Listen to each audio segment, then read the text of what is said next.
शिव महापुराण प्रथम खंड अध्याय 16 गुण निधि के ऊपर पिता का कोप। ब्रह्मा जी ने कहा, हे नारद, जब भी गुण निधि का पिता अपनी पत्नी से पुत्र के विषय में पूछता, वह इसी प्रकार टाल दिया करते थे। इस प्रकार यज्ञदत्त अपने पुत्र के अवगुणों को न जान सका और वह बहुत दिनों तक इसी प्रकार दुष्कर्म करता रहा। जब उसकी अवस्था 16 वर्ष की हुई तब उसका विवाह कर दिया गया। पत्नी भी पतिव्रता, शीलवती एवं सर्वगुण संपन्न मिली। गुण निधि को ऐसी पवित्र पतिव्रता पत्नी प्राप्त हुई, फिर भी वह अपनी कुसंगति एवं दुष्कर्मों को न त्याग सका। उसकी माता सदैव सदुपदेश देती तथा भिन्न भिन्न प्रकार की कथाओं द्वारा उत्तमोत्तम दृष्टांत देती हुई कहती, हे गुणनिधि, तुम ही हमारे एकमात्र पुत्र हो, इसलिए इन दुष्कर्मों को त्याग दो।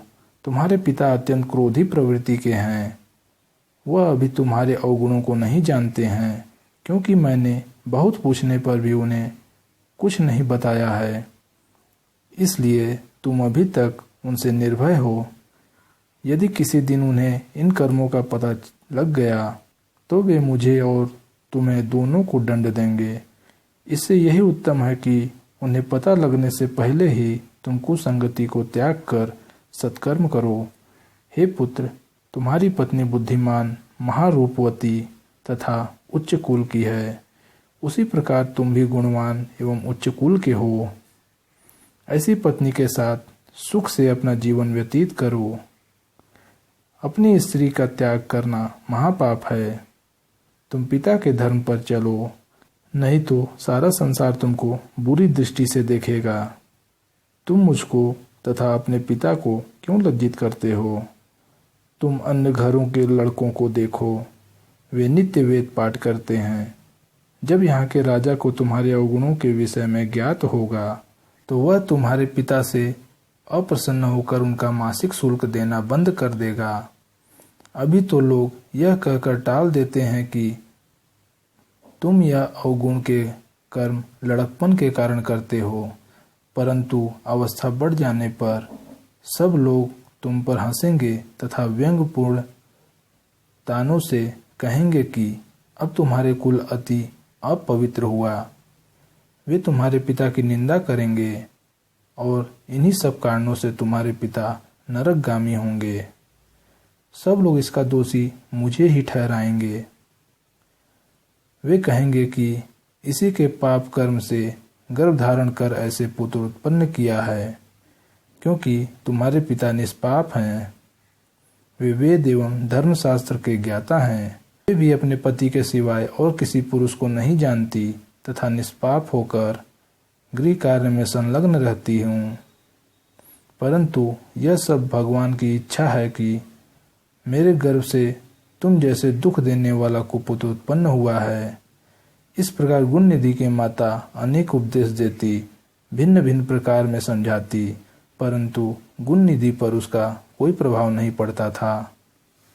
ब्रह्मा जी बोले, हे नारद, गुण निधि को यदि मेरे समान भी कोई गुरु मिलता तो भी उस मूर्ख के मन में बुद्धि उत्पन्न न होती। गुण निधि के माता उपदेश करते करते थक गई, परंतु गुण निधि पर कोई प्रभाव नहीं पड़ा। वह सदैव जुआ खेलता, चोरी करता, मद्यपान करता और वेश्याओं के साथ भोग करने में अपना समय व्यतीत करता था। इस प्रकार उसने कुछ ही दिन में पिता का धन चुराकर जुआ, भोग तथा वेश्याओं पर खर्च कर डाला। इस प्रकार वह निर्धन हो गया। उसके पिता ने जितने बहुमूल्य रत्न एवं उत्तम वस्त्र अपनी विद्या के प्रभाव से राजा के यहाँ से प्राप्त किए थे, उसमें से कुछ भी शेष न बचा। तब एक दिन गुण निधि ने अपनी माता को पूरी तरह निद्रा में लिप्त देखकर उसके हाथ में से अंगूठी उतार ली और उसको जुआरियों के साथ दांव पर लगा दिया। जुआरियों ने उस अंगूठी को भी जीत लिया। एक दिन अकस्मात उसके पिता यज्ञदत्त ने उस अंगूठी को एक जुआरी के पास देखकर पहचान लिया। उन्होंने उस पुरुष को एकांत में ले जाकर पूछा कि तुमने यह अंगूठी कहाँ से प्राप्त की है। उस जुआरी ने उत्तर दिया, यह अंगूठी तथा इसी प्रकार की अनेक अंगूठियां मेरे पिता के घर में हैं। जान पड़ता है पराया धन देखकर तुम ललचाते हो। भला तुमने ऐसी चतुराई किससे सीखी है। तब यज्ञदत्त ने क्रोधित होकर उससे कहा, अब तुम हंसी छोड़कर तथा छल आदि को त्याग कर इस अंगूठी के विषय में सत्य सत्य बता दो कि यह तुमने कहाँ से प्राप्त की है। मैंने इसे राजा से प्राप्त किया है, अतः तुम इसे नहीं ले जा सकते। इस प्रकार जब उन्होंने दृढ़ता से जुआरी से पूछा तो उसने सब सत्य बात उनको बता दी और कहा, तुम मुझको डराते धमकाते क्यों हो। मैंने कोई चोरी नहीं की है। यही क्या, और भी बहुत सी वस्तुएं मैंने तुम्हारे लड़के से जुए में जीती है। अनेक रत्न, सोने चांदी के आभूषण, पीतल तांबे आदि के बर्तन तुम्हारे घर में थे।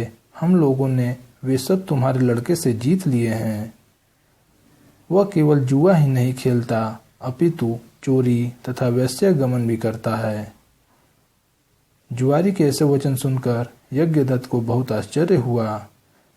वे कपड़े से अपना मुंह लपेटे शोक में रुदन करते हुए अपने घर आए तथा स्त्री से बोले, गुण निधि कहाँ है तथा मेरी अंगूठी कहाँ है। उसकी स्त्री ने यह सुनकर भयभीत होकर बड़ी चतुराई से उत्तर दिया, इस समय मैं अनेक कार्यों में व्यस्त हूँ। तुम्हारा भी यह पूजन का समय है।